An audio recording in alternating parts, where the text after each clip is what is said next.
and welcome to the YFS Spotlight series that is part of the first ever Global Changemakers project. My name is Samiksha, and I will be one of the interviewers for this session. I'm in grade 11 at Christ Junior College. Sylvia and Anarigya, who are in grade 11 at Christ Junior College, will also be the interviewers for this session. I would like to welcome Rushva Parihar, who has generously agreed to participate in the Global Changemakers project. Would you please introduce yourself, sir? Hello, I'm Rushva. I work as a sustainability coach and I also run a foundation called Bywater, which works on various aspects of activating young people to take action for climate change. And in addition to that, I also am the curator of the Global Shaper community in Mumbai, which is part of the World Economic Forum. Thank you, Mr. Parihar, for your introduction. We would like to begin the interview with some questions now. Sure. Our first question is, what and who inspired you to become a global changemaker with the YFS project? So as a part of the Global Shaper community, we have all volunteered actually to join this project. And I think that it's really important for us to be vocal about all of our issues and make sure that we have a seat on the table, and also make sure that generations younger than us, the next generation, that is all of you technically, um, also continue to have a larger seat at the table and have your voices heard. So I think that that is something that always has inspired me to continue to do the work that I'm doing. As a global change maker, what types of projects do you undertake to contribute to fighting against rapid climate change?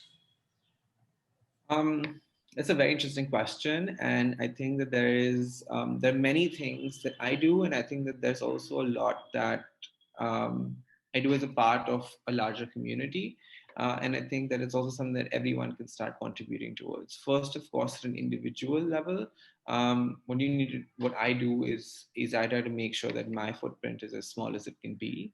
Um, at a community level, I work in part of my professional work. I work on helping companies reduce their carbon footprints and create an impact there. We've also helped them save water, empower farming communities, build positive agricultural practices that allow for carbon sequencing to happen as they farm, and also really help empower the bottom of the pyramid in many ways. That's my professional work. In terms of my volunteering work, which is what I do with my foundation, we help really empower young people who have ideas to fight climate change. And we help build their strategies, build their business plans, incubate them, and help them become fully functioning businesses, because really the private sector and individual social enterprises is what is going to push uh, the future up for us, particularly when we look at sectors like renewable energy, waste management, and stuff like that. And on an advocacy front, I think I have also been working with governments to really help build the narrative of climate change. I think that what we often forget is that climate change is an issue that impacts everybody, and it impacts us in many, many ways. It impacts the crops that are being grown. It impacts the way you build your supply chains. It impacts the way your infrastructure needs to be built. And unless you build that narrative of climate change across all your policies, you're not going to be prepared for what's coming. Uh, so, what and how does our future look like as a result of climate change? What does our future look like? I think that uh, there's doomsday predictions, which I don't think are necessarily true. But I think that as we start recovering from the COVID pandemic, we are really seeing that there is a a shift towards a global movement, towards allowing for climate change, and to take cognizance of the fact that climate change is taking place. I mean, when we say climate change, it's a it's a large term that impacts a lot of things, right? So it impacts the way governments are now incentivizing low carbon fuels, or low carbon practices. Um, and I think that's also happening here in India as we are shifting towards more renewable energies. So I honestly feel like the future looks very optimistic, and I'm hoping that we can see a net zero world in the not so distant future, with the lowest dependence on fossil fuels that we've had since industrial revolution, with higher dependence on renewable energy, which really can form the backbone of developing economies to leapfrog and really become, I think that they will be, if you can allow for renewable energy to electrify all of India, for example, that's going to be a phenomenal new demographic, that is fun, has got access to electricity, has got access to Wi-Fi, and has got access to use the intellect, use the knowledge that exists within this country, and really allow it to become. I'm not going to say the next China, but I'm going to say bigger than um, economies like China. So I feel like the future is optimistic. Of course, some people will say that I'm too optimistic. Greta Thunberg, for example, believes that if we don't do much, there will be I mean, she's right in believing that there will be catastrophic issues that will come up with the global.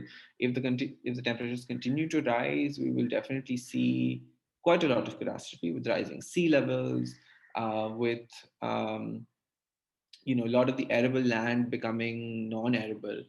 So there is a doomsday scenario and there's an optimistic scenario. I think it's up to you on what you choose to believe. I choose to believe the optimistic one. Okay. What are the actions you have taken to fight climate change at a local level? So I think I already mentioned that in my previous response in terms of what I have been doing individually at both the local, national, and household level per se. Um, and so I think that did cover all of my initiatives. Do you want me to highlight something else, perhaps, as to what maybe you can do as an individual? Um, So you said you keep your carbon footprint or your ecological footprint as less as possible personally. So yeah. maybe you shed some light on how you do that at a No, personal level. absolutely. So, my home actually has rainwater harvesting, which allows for us to recharge, our ground wells really well, because in Bombay there is a great monsoon. Most parts actually of India do get enough rain to recharge their wells really well.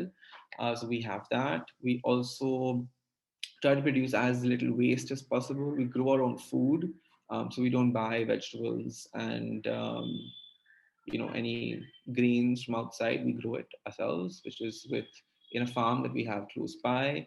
So therefore our carbon footprint with food is very low. Obviously we don't eat any meat, so that reduces my carbon footprint significantly.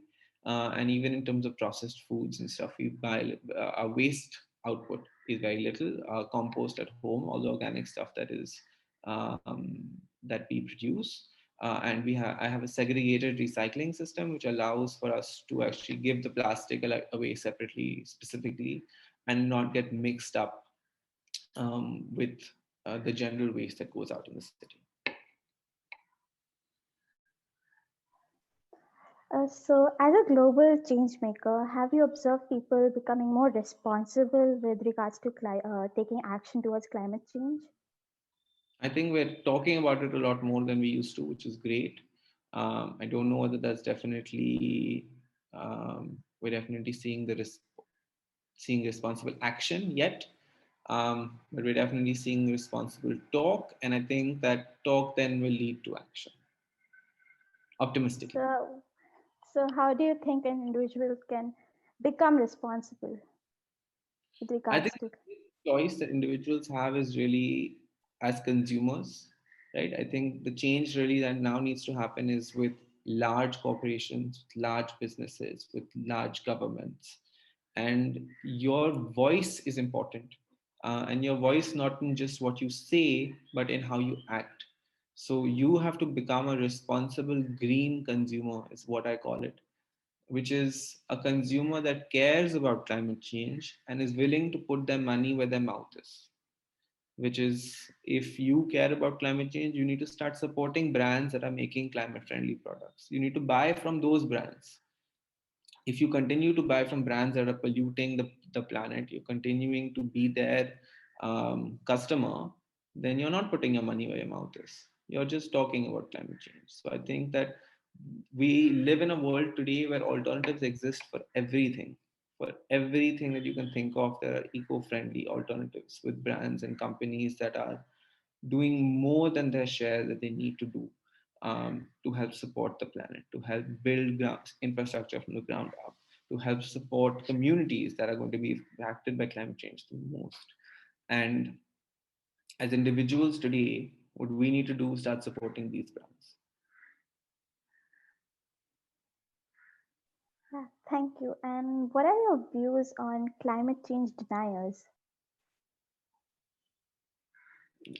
I mean, I think that there are people who don't believe a lot of things in the world. Um, doesn't mean it doesn't exist. I think that you have to follow the science. That's the most important thing. And the science is very clear at this point that man-made emissions is the cause of climate change. It's very clear that what will happen if global temperatures rise over 2 degrees Celsius. There is enough and more documented proof. Multiple scientists around the world have all validated that. The IPCC is a conglomeration of global scientists. And I think that if we don't trust in science, then we really can't trust in anything at all. So climate change deniers, I think, will see the light, and I think it's just a question of I don't think that there are really climate change deniers, particularly at an individual level. Because even if you don't believe in the word climate change, you are seeing the impacts of what climate change is causing, and you are believing those impacts. So you're believing that there are cyclones that are coming that are more. I'll give you an example, right? So like in Miami, for example, in the state of Florida, the words climate change are banned. You're not allowed to use climate change as part of the government's regulations. So the government does not believe climate change is real. But in Miami, which is the capital of Florida, every few months, the sea rises up from the gutter and fills up the roads because Miami is built on porous rock. So the sea, as the tides become higher, can actually come in through the rocks, come up into the city. And this is already happening. So they are seeing this. So they are believing, they attribute this to another problem, which they just believe is, oh, the tides are becoming bigger. They don't connect the dots and say this is because of climate change. Even when you look at, I mean, the biggest population of climate change deniers are in the United States of America. And even in the United States of America, you're seeing the move with the new government in place, with them rejoining the Paris Accords, that the believers are in a majority as compared to the deniers. So eventually the deniers will see the light, because as you start seeing the impacts that it is creating on your life, you have to start connecting the dots. Um, at least that's what we hope that you will do. And how do you think we can make our economy more resilient to climate action By and investing climate more change? in green technologies. I think that that's what we need, right? We all need to have, um, as I was saying, for individuals, we need to support brands that are green, brands that are supporting the planet. As an economy, we need to start supporting things that support the planet. So when our policies and our investors and our businesses all start looking positively at the planet, we will see a greener recovery. And that comes through um, lot of things in the market which need to be changed, and not just, I would not say change, I would say modified or adapted. Right now, for example, there's a subsidy right now that is given to um, petrol and diesel. If that subsidy is taken away, it's really harmful for the economy. So what they need to do is look at, okay, if we are taking away, if we are going to give the subsidy to petrol and diesel, can we give the subsidy to an alternative fuel? And that mindset shift needs to happen, not just at an individual level, but also at a policy level. And as that changes, I think we will see more change. What is the most surprising moment you had while fighting for climate change or towards climate change? What is the most surprising moment? um Honestly, I think one of the things that has always surprised me is how little people understand the science. These are big terms that we have been using a lot, and I always believe that people understand the terms that they're using, but that is not the case. Most people actually don't understand the science behind climate change, and I think that information is very complicated. It's not um, it's I would agree to say that it's not easy to understand. Someone has to really spend time and get that information, and I don't see people taking that time to understand it better. And I feel like that is one thing that has definitely surprised me. Um, Thank you, sir. Thank you for taking your time. This is really informative and knowledgeable for all of us. Thank Thank you you. so much for your time. Thank you so much. Are we closing Yeah, the Rushva, what is the? I know that you have been associated with the YFS project for quite some time now. Um, a few months? a few months, okay. So, how do you see this platform taking forward for climate change action among the youth? I think it's going to be an advocacy platform that really allows for young people to um, share their voice in a more decisive way. Um, and that is something we really do need, because more and more we see that spaces for young people are being diminished, and are being disregarded, because you see, when you're an older person, like when you are in your as a policymaker today who's much older than the demographic, Yeah. give up their positions to really allow for younger voices to be heard. And I think that platforms like this really allow for, when it's one person's voice, sometimes it's not heard. But when it's a collective, you have to take stock and listen. Yeah, that is one thing. So you believe that this platform will take forward the voices Well, I hope strongly? so. I'm a very optimistic person, so I always look at things optimistically. Sure, sure. And I think my students would agree with me that they have understood few things and they know the responsibility of what lies in front of them. And when we were doing some exercises in the class, they figured it out, especially when you were talking about ecological footprint. They understood how to reduce it because they simulated this exercise. So, Exactly.